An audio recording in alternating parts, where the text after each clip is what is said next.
கிறிஸ்துவுக்குள் அன்பான தேவனுடைய பிள்ளைகளே, இயேசு கிறிஸ்துவின் பரிசுத்த நாமத்தில் இந்த ஆகஸ்ட் மாதம் 1ஆம் தேதி உங்களை சந்திப்பதில் நான் மகிழ்ச்சி அடைகிறேன்.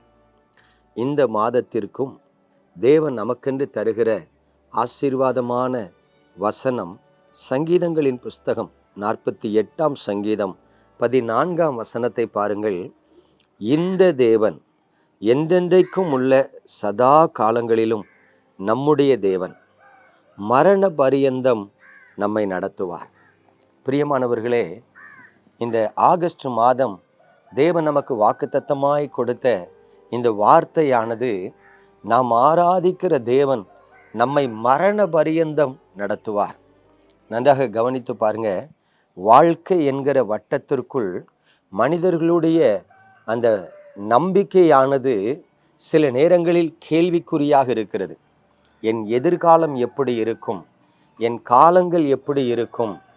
ஒருவேளை இந்த பூமிக்குரிய வாழ்க்கையில் நான் ஆசீர்வாதமாக வாழ்ந்திருப்பேனா, அல்லது சஞ்சலத்தினாலும் தவிப்பினாலும் என் வாழ்க்கை கழிந்து விடுமா என்று பலவிதமான கேள்விகளுக்கு மத்தியில்தான் பலர் வாழ்ந்து கொண்டிருக்கிறார்கள்.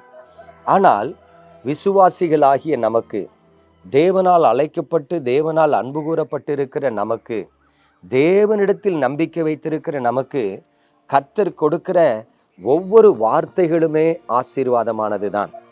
தேவன் நம்மை நம்ப பண்ணுகிறதும் தேவன் நமக்கு தருகிறதுமான வார்த்தைகளே அவர் மீது நாம் கொண்டிருக்கும் நம்பிக்கைக்கு ஆதாரமாக இருக்கிறது. அது மட்டுமல்ல, அந்த வார்த்தைகள் நம்மை நித்தமும் நடத்துகிறது.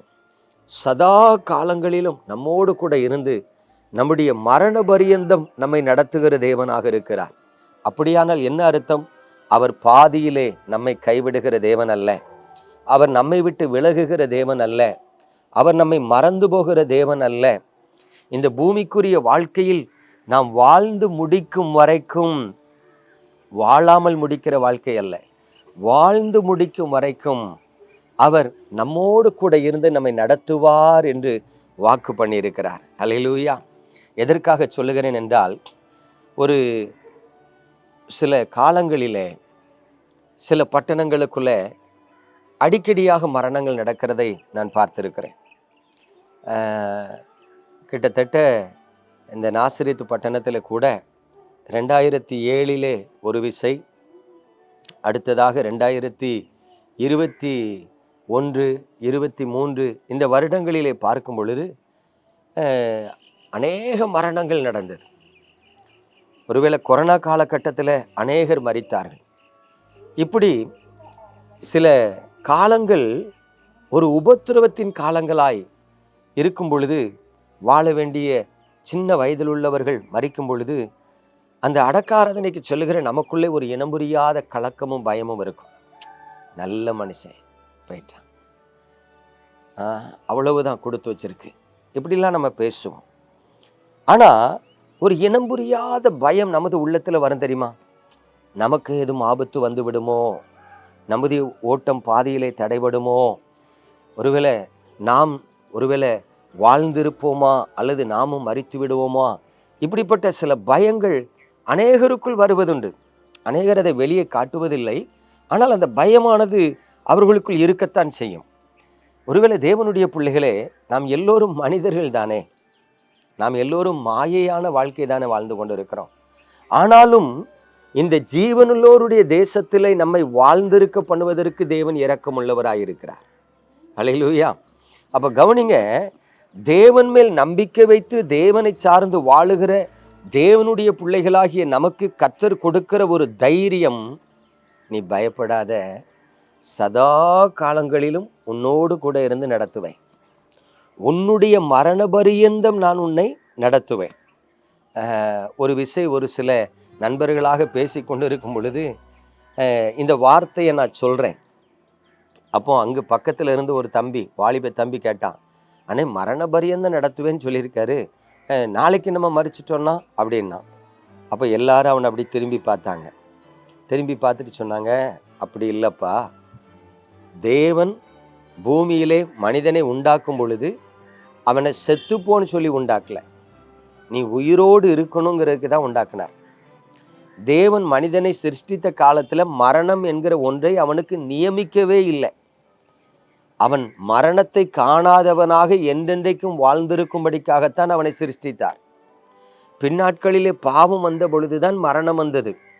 ஆகவே தேவன் ஒரு மனிதனை மரண பரியந்த நடத்துவார் என்று சொன்னால் அதன் அர்த்தம் இந்த பூமியில அவன் படித்து வேலை பார்த்து திருமணம் செய்து பிள்ளைகளை பெற்று அந்த பிள்ளைகளின் பிள்ளைகளை காணும் வரைக்கும் அவனுக்கு ஆயுசு நாளை கொடுப்பதுதான் மரண பரியந்தம் என்கிற அர்த்தம். இதை சொன்ன பொழுது அவன் பாதி ஏற்றுக்கொண்டான்.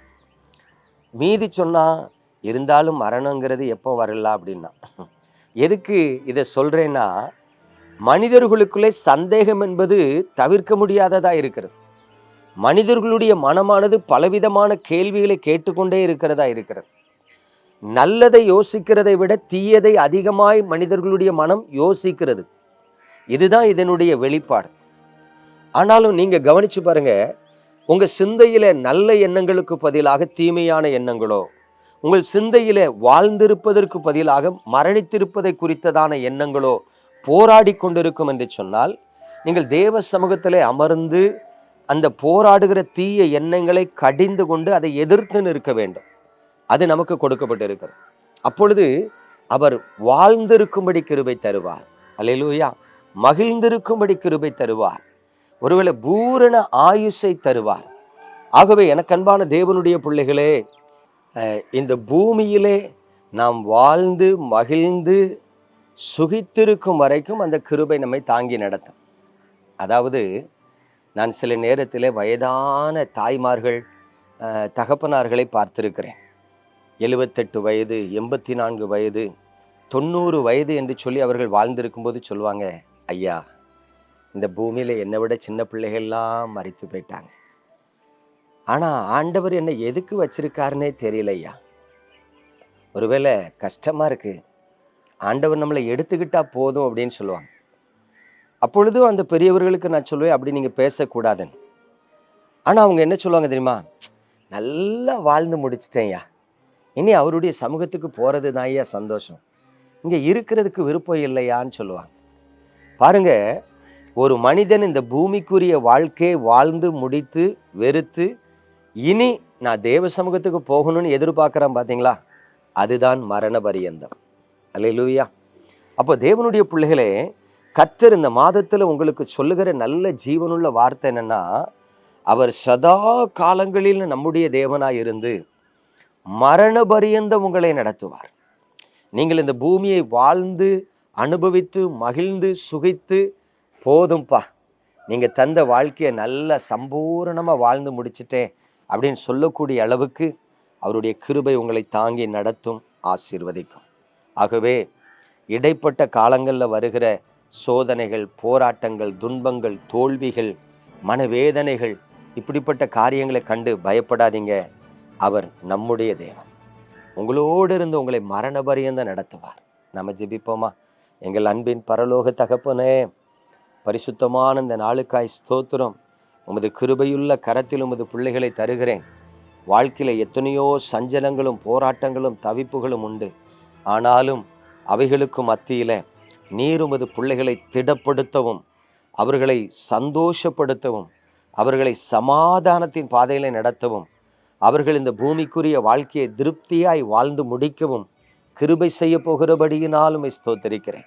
இந்த கிருபையின் ஆசீர்வாதம் உம்மை நேசிக்கிற விசுவாசிக்கிற ஒவ்வொரு பிள்ளைகளுக்கும் உண்டாகட்டும் என்று எங்கள் இரட்சகரும் மீட்பருமாய் இயேசு கிறிஸ்துவின் பரிசுத்த நாமத்தில் ஜெபிக்கிறேன் நல்ல பிதாவே, ஆமென்.